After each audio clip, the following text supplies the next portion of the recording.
తాకట్టులో ఉన్న బంగారాన్ని విడిపించి ఆ రోజు ఆన్లైన్ రేటుకే మేము కొంటాం. Sharma gold company. నమస్తే, వెల్కమ్ టు సుమన్ టీవీ. నేను మీ యామ్ని. ప్రస్తుతం మనతో ఉన్నారు ప్రముఖ ఆధ్యాత్మికవేత్త, ప్రముఖ జ్యోతిష్య వాస్తు పండితులు, బ్రహ్మశ్రీ డాక్టర్ నాయకంటి మల్లికార్జున శర్మ గారు ఉన్నారు. గురుగారితో మనం మాట్లాడదాం. నమస్కారం గురుగారు. నమస్కారం అమ్మ. గురుగారు, ఈ మార్చి నెలలో మిథున రాశి వారికి అసలు ఏ విధంగా ఉంటుందండి? తప్పకుండా అమ్మ. ఓం శ్రీ గురుభ్యో నమః. మిథున రాశి వాళ్ళకు వచ్చేటప్పుడు ఏకాదశ స్థానంలో గురువు యొక్క సంచారం, అలానే చతుర్థ స్థానంలో కేతు యొక్క సంచారం వల్ల కొన్ని అనుకూలమైన పరిస్థితులు వచ్చే అవకాశం ఉంటుంది. ప్రధానంగా చెప్పదలుచుకుంటే ముఖ్యంగా మిథున రాశి వాళ్ళకి ఏకాదశ స్థానంలో గురువు యొక్క ఫలితం వల్ల, నవమ స్థానంలో శుక్రగ్రహం యొక్క ఫలితం వల్ల ఆర్థికంగా ఆదాయం అనేది బాగా పెరుగుతుంది. ఈ రెండు గ్రహాలు వాళ్ళ యొక్క స్థాన స్థితులు అనేవి గోచారరీత్యా చాలా అనుకూలంగా ఉన్నాయి. అంటే 11వ స్థానంలో గురువు మంచివాడు, అలానే వీళ్ళకి మిథున రాశి వాళ్ళకి 9వ స్థానంలో శుక్రుడు కూడా మంచివాడు. అంటే శుక్ర గురువులు సుఖాన్ని, భోగాన్ని, సౌఖ్యాన్ని, ధనాన్ని, గౌరవ ప్రతిష్టలను పెంచే గ్రహాలు శుక్రుడు, గురువు. ఈ రెండు గ్రహాలు ప్రధానంగా బాగున్నాయి కాబట్టి వీళ్ళకి ఖచ్చితంగా అనుకూలమైన ఫలితాలు వచ్చే అవకాశం అనేది ఉంటుంది.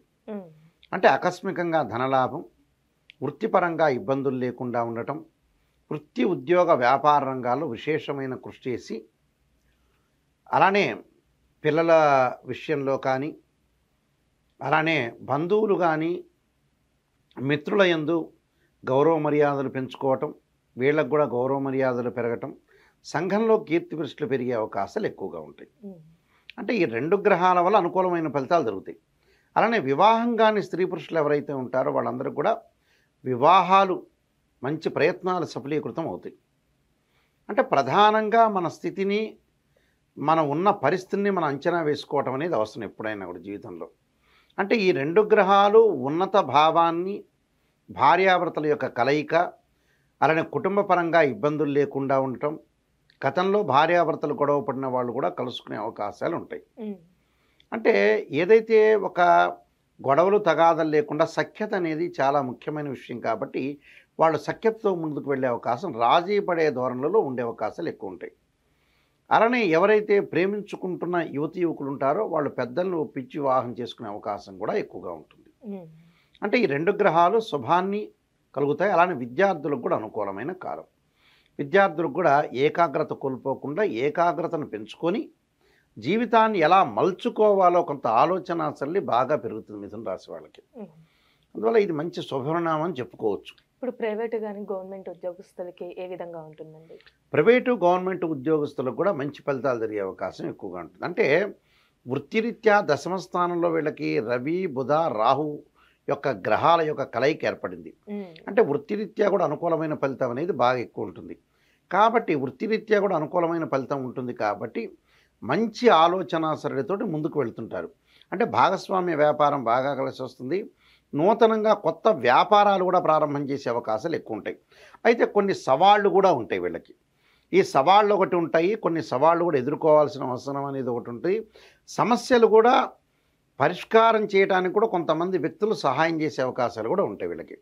అంటే ఒక రకంగా చూస్తే దశమ స్థానం ఏదైతే వీళ్ళకి దశమ స్థానం రవి యొక్క ఫలితం వల్ల వృత్తిపరంగా అనుకూలంగా ఉంటుంది, ఉద్యోగాల పరంగా అనుకూలంగా ఉంటుంది. అలానే బుధుడి పరంగా కూడా వ్యాపార పరంగా కూడా మిశ్రమైన ఫలితాలు ఉంటాయి. నూతన వ్యాపారాలు ప్రారంభం చేయొచ్చు. అధిక పెట్టుబడి మటుకు పెట్టకూడదు వ్యాపార రంగంగా. అంటే జాగ్రత్త పెట్టుకోవాలి. జాగ్రత్త అంటే మనకు ఉంది కదా అని పెట్టుబడి పెట్టాల్సిన అవసరం లేదు కదా.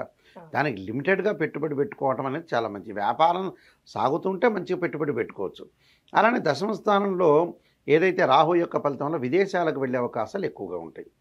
అంటే విదేశాలకు వెళ్ళటం ఒకటి, విద్యార్థులు ఏదైతే యూనివర్సిటీలో చదవాలనుకుంటున్నారో మంచి విశ్వవిద్యాలయంలో సీట్ వచ్చే అవకాశాలు ఎక్కువగా, పుష్కలంగా ఉండే అవకాశం ఎక్కువగా ఉంటుంది. దానితో పాటు ఈ రాశి వాళ్ళకి ముఖ్యంగా 8వ స్థానంలో కుజుడి యొక్క సంచారం, 8వ స్థానంలో కుజుడి యొక్క సంచారం వల్ల కొన్ని అనుకూలమైన, ప్రతికూలమైన ఫలితాలు జరుగుతాయి. అంటే ఆరోగ్యపరంగా జాగ్రత్త ఉండాలి. అంటే శరీరంలో రుగ్మతలు రాకుండా ఆరోగ్యపరంగా మనం ఏదైతే ప్రికాషన్స్ తీసుకుంటామో ఆ ప్రికాషన్స్ తీసుకొని ముందుకు వెళ్ళాలి. అయితే ఈ నెల ప్రారంభం నుంచి కూడా కొంచెం ప్రేమ గురించి మాట్లాడటం, అలానే ప్రేమ వ్యవహారాల్లో అన్ని విజయాలను సాధించే అవకాశం ఎక్కువగా ఉండటం. అయితే ఇక్కడ ముఖ్యంగా ఈ రాశి వాళ్ళకి ఏంటంటే దేవగురువైన బృహస్పతి గ్రహము 11వ స్థానంలో ఉండటం అనేది చాలా మంచిది. అదొకటి. అయితే ఏంటంటే కొన్ని విషయాల్లో ప్రత్యేకంగా ఆరోగ్యం విషయంలో మాత్రమే కొంత శ్రద్ధ వహించడం అనేది మంచిది. మిగతా విషయాలన్నీ కూడా అనుకూలమైన ఫలితాలు సాధించే అవకాశం ఎక్కువగా ఉంటుంది. అంటే ఇటు వాళ్ళకు బాగున్న గ్రహాలు మనం లెక్క వేస్తే గురువు బాగున్నాడు, శుక్రుడు బాగుంటాడు, అంటే శుక్రుడు కూడా బాగుంటాడు, శని మధ్య రకమైన ఫలితాన్ని ఇస్తాడు. అంటే ఈ 3-4 గ్రహాలు అనుకూలమైన ఫలితాలు ఇస్తాడు. రవి వల్ల కూడా పెద్ద దోషం కలిగేది ఏమీ లేదు. బుధుడు వల్ల మిశ్రమైన ఫలితం వస్తుంది. అంటే వృత్తిరీత్యా వాళ్ళు బంగారు ఆభరణాలు కొనుగోలు చేయటం, శుభ కార్యక్రమాల్లో పాల్గొనటం, ధార్మిక కార్యక్రమాలకు కూడా వెళ్ళటం, ఒక్క ఆరోగ్యపరంగా మాత్రమే కొంత శ్రద్ధ వహిస్తే వాళ్ళకి మిగతావన్నీ కూడా అనుకూలమైన ఫలితాలు సాధించే అవకాశం ఎక్కువగా ఉంటుంది. అంటే అన్నిట్లో కూడా విజయం సాధిస్తారు. స్త్రీలకు వచ్చేటప్పటికల్లా ఉన్నత భావాలు కలగటం, కొన్ని మానసికంగా చికాకులు కూడా కలుగుతుంటాయి స్త్రీలకి. కానీ మానసికంగా చికాకులు కలిగినంత మాత్రాన మానసికంగా ఆందోళన చెందాల్సిన పని లేదు. ఈ గోచారీత్యా ఫలితాలు 20-30% మాత్రం ఉంటాయి కాబట్టి ఇదే అనుకొని చాలామంది కూడా ఆందోళన చెందే అవకాశాలు ఎక్కువ ఉంటాయి. మనం అలా ఆలోచన చేయాల్సిన పని లేదు. ప్రశాంతంగా జీవితాన్ని ముందుకెళ్ళటం, మన పని మనం చేసుకొని ముందుకు వెళ్తే చక్కని ఫలితాలు వచ్చే అవకాశం ఉంటుంది. ఆరోగ్యాన్ని శ్రద్ధ పెట్టండి, డాక్టర్ని కన్సల్ట్ చేయండి, ఆరోగ్యం భగవంతుని ఆరాధన చేయండి, ఓం నమః శివాయ పంచాక్షరి చేసుకోండి, చాలా చక్కని మంచి ఫలితాలు వచ్చే అవకాశం ఉంటుంది. అంటే రాశి వారికి ఎలాంటి పరిహారం చేయాలండి ఈ మార్చిలో? ఓం నమః శివాయ పంచాక్షరి చేసుకోవటం ఒకటి, త్రయంబకం యజామహే సుగంధిం పుష్టివర్ధనం అనే మంత్రాన్ని చక్కగా వాళ్ళు సోమవారం కానీ శనివారం రోజు కానీ ప్రాతకాలంలో చదువుకుంటే ఆరోగ్యపరంగా బాగుంటుంది. దానితో పాటు త్రయంబకంతో పాటు వాళ్ళు చేయాల్సింది నేను చెప్పినట్టు ఓం నమః శివాయ చేయటం ఒకటి, ఆంజనేయాయుధే వాయుపుత్రాయుధీమే తన్నో హనుమత్ ప్రచోదయాత్ అనే మంత్రాన్ని కూడా ఏదైనా సరే దేవస్థానంలోకి వెళ్ళి దేవాలయంలోకి వెళ్ళి ఆంజనేయ స్వామి యొక్క ఆరాధన చేయాలి. అలా చేయాలి. స్త్రీలు వచ్చేటప్పటికల్లా ఓం నమః శివాయ పంచాక్షరి చేయొచ్చు. రాజరాజేశ్వరి అమ్మవారిని కూడా భక్తి శ్రద్ధలతో కొలిస్తే కూడా ఆరోగ్యం అనేది బాగుంటుంది. అంటే కాళ్ళు మోకాళ్ళు నొప్పుల విషయంలో కొంత జాగ్రత్తగా ఉండాలి. ఇలాంటి బ్రెయిన్ సంబంధించిన విషయాలు జాగ్రత్తగా ఉండాలి. అయితే అనవసరమైన ఆలోచనలు అనేవి తీసేసుకోవాలి వీళ్ళు. అసలు వీళ్ళ ఆలోచన వల్లనే అనవసరంగా ఆరోగ్యం అనేది పాడైపోతుంటుంది.